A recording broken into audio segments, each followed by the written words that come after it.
et bienvenue sur les vidéos de DJ Stuff. Aujourd'hui c'est Vanache pour vous présenter la Zoom AR48 ou ARC48.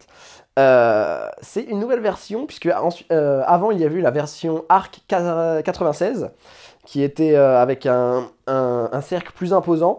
Mais aujourd'hui là on va parler de la Zoom ARC48 qui... c'est un instrument un peu atypique puisqu'il s'agit d'un contrôleur MIDI déjà, c'est-à-dire qu'on peut piloter n'importe quel logiciel de production musicale avec, mais c'est surtout un sampler, une station de production autonome, c'est-à-dire qu'elle fonctionne aussi sans ordinateur. Je peux construire une production musicale de A à Z, grosso modo, juste avec l'AR, et c'est aussi... une remix station, j'ai envie de dire, pour jouer en live sur scène grâce au cercle qui se décroche. J'en parlerai un peu plus tard du cercle, mais vous verrez que c'est assez rigolo. On va commencer par la partie centrale, la partie la plus conséquente. Donc on voit qu'elle se divise en 4 parties, ici, là. Donc j'ai la partie sound, séquence, effect, rec and play, et j'ai la petite partie edit qui sert juste à faire son travail d'ergonomie, donc créer des nouveaux dossiers, copier, renommer, effacer, des choses comme ça. Donc ces 4 parties vont servir à créer comme je le disais, une production qui va être assignée sur chaque pad en fonction des différents patterns. J'en parlerai plus précisément après. Mais les sources sonores peuvent venir de 3 endroits différents. Elles peuvent venir d'une part de la Zoom, donc je vais pouvoir créer mes propres instruments grâce au bouton ici. Je vais pouvoir utiliser des oscillateurs, des kicks, des claps, des choses comme ça. Je vais aussi pouvoir sampler les sons, comme j'ai dit tout à l'heure, c'est un sampler, ça veut dire que je peux faire rentrer du son dedans et l'enregistrer, très pratique.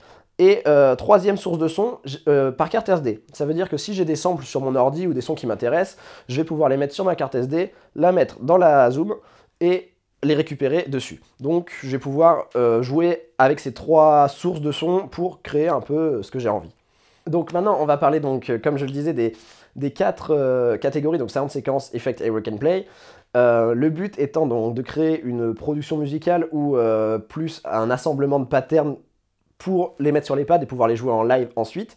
Donc on va commencer par le commencement, c'est-à-dire la zone sound, l'endroit où je vais créer mes sons. A noter que la provenance de mes sons peut venir de 3 catégories différentes. Soit je peux créer mon son de A à Z grâce aux oscillateurs qui sont présents dans le workflow du produit. Deuxième solution, je peux capturer des sons en sampling. Comme j'ai dit tout à l'heure, c'est un sampler. C'est-à-dire que je vais pouvoir rentrer du son là, et grâce au bouton audio capture, ici, je vais pouvoir enregistrer mon son. Ça, c'est la deuxième source. Et la troisième source, c'est une carte SD. Ça veut dire que, par exemple, si j'ai des samples sur mon ordinateur, et j'ai envie de les placer là-dessus, je vais pouvoir les mettre sur ma carte SD, la rentrer dans la machine, et les sélectionner ici. Donc là, pour l'exemple, on va partir sur le son interne, donc la zone sound. Et donc, pour cette zone sound, on voit qu'ici j'ai marqué instrument 1 parce que j'ai sélectionné le pad numéro 1. Lorsque je shoot, j'ai déjà des sons au préalable qui ont déjà été placés. Il y a plein de kits déjà tout fait en fait.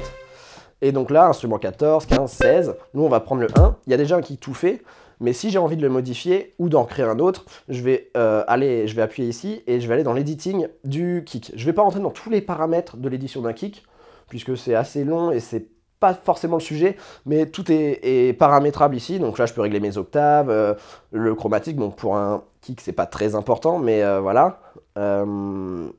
Mono ou poly, le glide, le PCM, c'est tout ce qui va être oscillateur pour créer vraiment l'essence du son.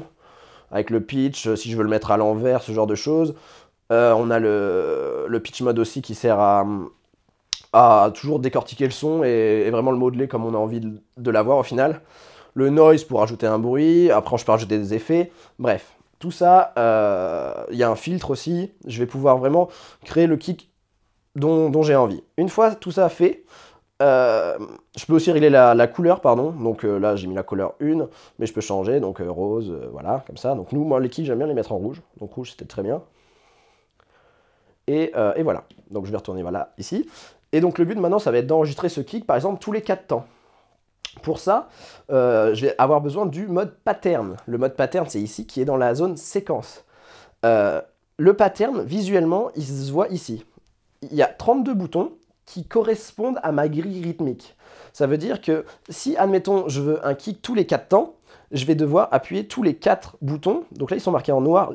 chaque premier temps d'une mesure de 4 temps est marqué. Donc si j'ai envie de faire un kick tous les 4 temps, je vais par exemple appuyer sur mon kick et appuyer sur chaque premier temps de chaque mesure tous les 4 temps. Et si je fais play, j'ai un kick tous les 4 temps. A noter que je peux faire comme ça en appuyant sur les endroits de ma grille, mais je peux aussi l'enregistrer en live en faisant ça. Donc là, je vais clear. Hop.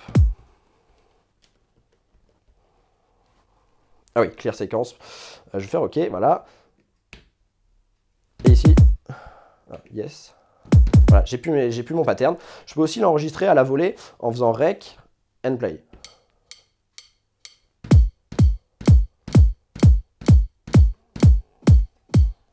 Et ici, si je veux voir mon pattern,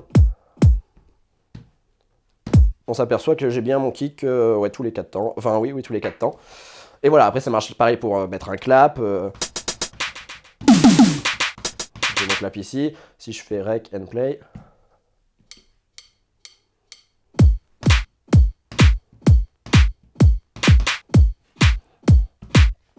Et pareil, ici, je vais avoir tous mes claps.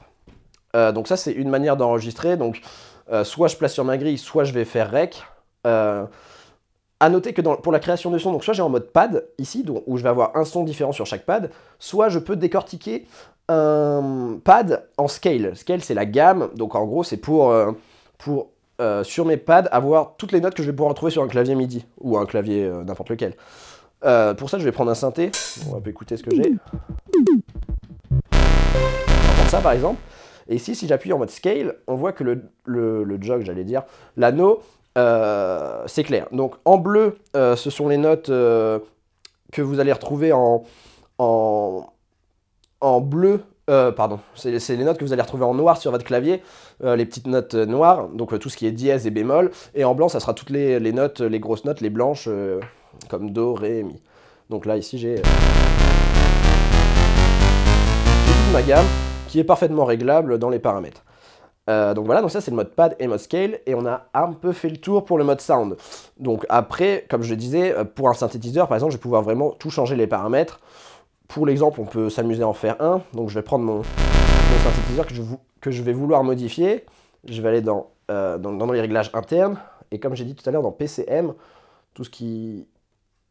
Voilà, PCM. Et là, donc, si je change...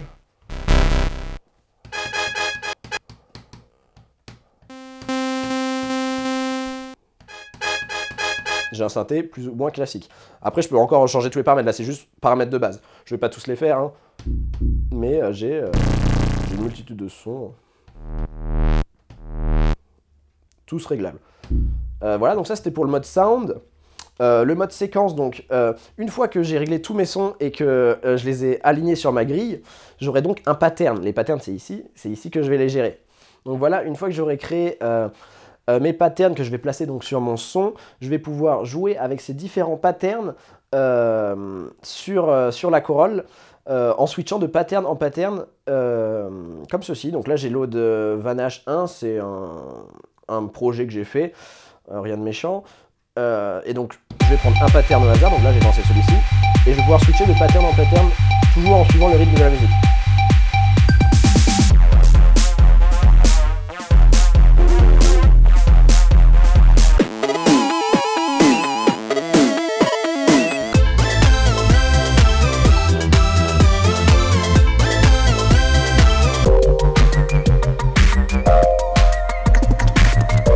Voilà, un exemple de ce qu'on peut faire. Après, l'idée, c'est de placer ces patterns et de mener des projets à bien. Là, j'ai un peu mis des patterns qui n'ont pas grand-chose à voir ensemble, mais c'est juste pour l'exemple. On va parler maintenant de la zone Effect, juste ici, qui est assez simple à comprendre. J'ai une multitude d'effets, j'ai pas compté, mais j'en ai beaucoup, qui sont activables avec le bouton On-Off, plutôt On ici. Hop, je vais mettre en mode pattern. Voilà, donc là, j'ai mes effets. Donc là, j'ai pris par exemple un filtre, et par exemple si je joue ma séquence de tout à l'heure, je vais pouvoir retrouver ici, donc je vais faire stop, j'ai mes effets ici, et si j'active, On a deux boutons ici. Ça, c'est pour gérer la fréquence. La fréquence que je veux atténuer. Donc là, je gère à 20 Hz. Donc je coupe quasiment tout le son. Et ici, c'est la résonance.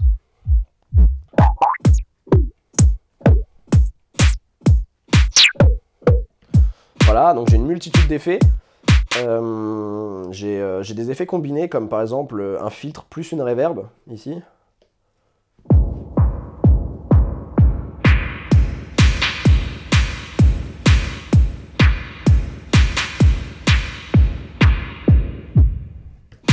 Voilà. Donc voilà, une multitude d'effets. Ici, la zone rec and play que vous avez vu parce que je l'ai utilisé tout le long, avec un play pause, un rec, un stop, un clear pour effacer ces patterns, audio capture pour enregistrer les sons qui proviennent d'une source extérieure, donc du sampling, motion sequence pour tout ce qui est automation. Si j'ai envie d'enregistrer des paramètres comme la fréquence ou des choses comme ça, je peux. Et save, c'est juste pour save son projet. Une fois qu'on va éteindre la machine, ça va permettre de récupérer son projet quand on le réallumera. À noter aussi que ce qui peut être intéressant, c'est qu'on peut faire des sauvegardes sur la carte SD pour pouvoir la mettre dans une autre zoom, par exemple, ou pour être sûr de garder ses projets intacts. Ce qui est intéressant. Voilà. On va parler maintenant plus du cercle. Donc le cercle... lui, il est, comme je l'ai dit tout à l'heure, il est amovible, puisque le but est de, en réalité, préparer tout ce qu'on a à préparer dans la zone centrale, et ensuite de pouvoir, lorsque par exemple on fait un DJ set ou quelque chose en live, l'idée ça va être de pouvoir de se promener avec ça, puisque, comme vous l'avez vu, il y a un câble ici, mais je peux aussi l'enlever, et comme il fonctionne sur pile aussi, je vais pouvoir me balader avec, et j'aurai toujours mes sons directement ici.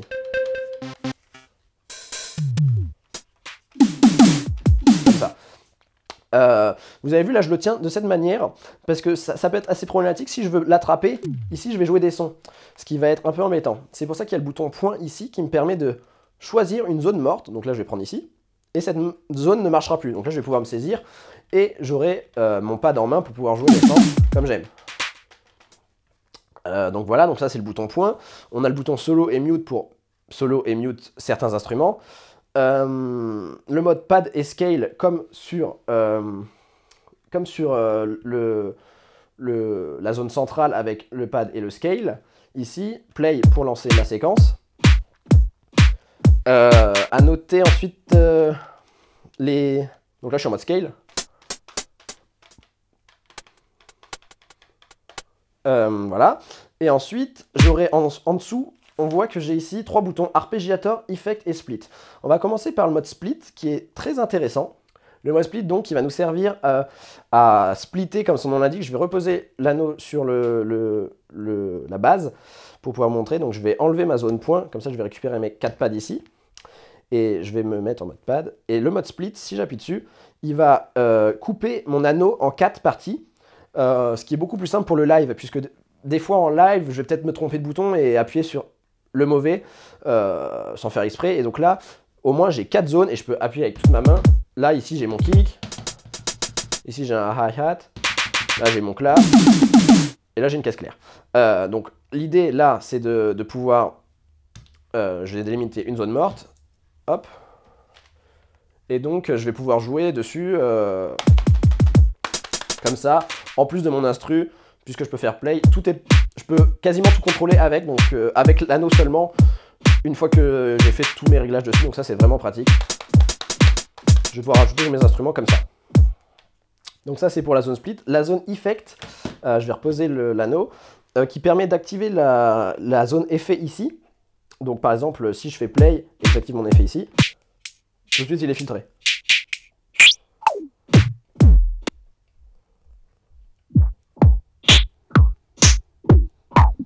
Comme ça. À noter aussi que dans le cercle, il y a un gyroscope. Un gyroscope, c'est juste un outil qui permet de détecter la gravité. Donc ça va me permettre de savoir si je tourne ou pas mon jog. Et je vais pouvoir piloter mon effet grâce à mes mouvements de poignet, ce qui est assez intéressant.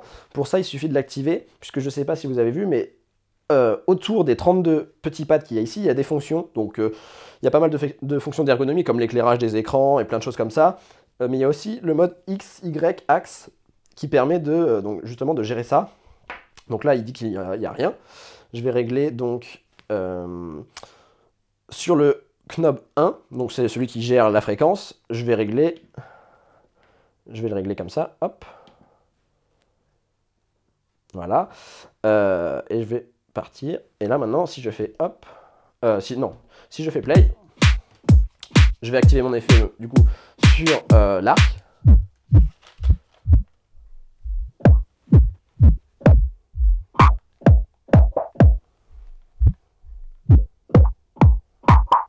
Et vous voyez que je contrôle mon effet grâce au cercle. Voilà. Je vais désactiver mon effet. Je désactive mon effet et je vais faire stop. Et dernière fonction, le mode arpégiator, qui permet tout simplement de faire un arpège, c'est-à-dire jouer plusieurs notes les unes à la suite des autres et que ça tourne en boucle. Voilà, on a un peu fait le tour pour la Zoom Arc 48. Donc, comme je vous l'ai dit, c'est vraiment un produit qui est vraiment autonome puisqu'il fonctionne vraiment tout seul. Et l'idée, c'est de pouvoir s'amuser avec en live. Donc, vraiment fait pour la performance live, mais aussi pour la production puisqu'il est aussi utilisable. Lorsque vous achetez le produit, il est livré avec une version light de Ableton 9, si je dis pas de bêtises. Et donc, vous pouvez largement vous en utiliser pour votre production musicale personnelle à la maison. Donc pour la connectique maintenant, on a juste derrière la sortie audio input juste ici. Et c'est juste pour le sampling en fait. Ici on a les deux sorties en jack, left and right. La sortie MIDI pour connecter à d'autres instruments ou d'autres interfaces MIDI. Pour les clocks par exemple, pour l'horloge, pour synchroniser tous les instruments ensemble, c'est avec cette connectique que ça se passe. Ici l'alimentation, normal. De l'autre côté, on a la carte Bluetooth qui permet juste d'être connecté avec le cercle en Bluetooth. Donc le cercle a la même, vous allez voir après. Ici on a la zone SD pour mettre sa carte SD tout simplement. Donc avec la carte SD ici. La zone contrôleur en USB, c'est juste pour contrôler le cercle, parce que j'ai dit tout à l'heure qu'il fonctionnait tout seul, mais il fonctionne aussi avec un câble. On peut le faire soit fonctionner avec le câble, soit avec la batterie, soit avec les piles. Ici, on a la sortie casque, simple. Et ici, on a une sortie USB, micro USB, pour tout ce qui est contrôleur MIDI. Donc si vous voulez contrôler le Arc 48 avec Ableton Live par exemple, qui est donné avec la version light, vous pouvez. Voilà. Pour le ring, pour le cercle, on a donc la connectique micro USB ici pour connecter avec la base. On a la carte Bluetooth aussi ici pour connecter aussi en Bluetooth avec la base.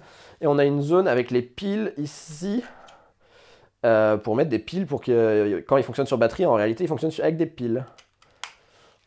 Et voilà. Si vous avez des questions, je l'ai mis à l'envers. Si vous avez des questions, n'hésitez pas à me les faire savoir. Comme d'habitude, soit sur YouTube en commentaire, mais de préférence sur ma page, j'y réponds plus souvent. Donc sur ma page Vanash, V-A-N-A-S-H. J'espère que cette vidéo vous aura plu et à bientôt.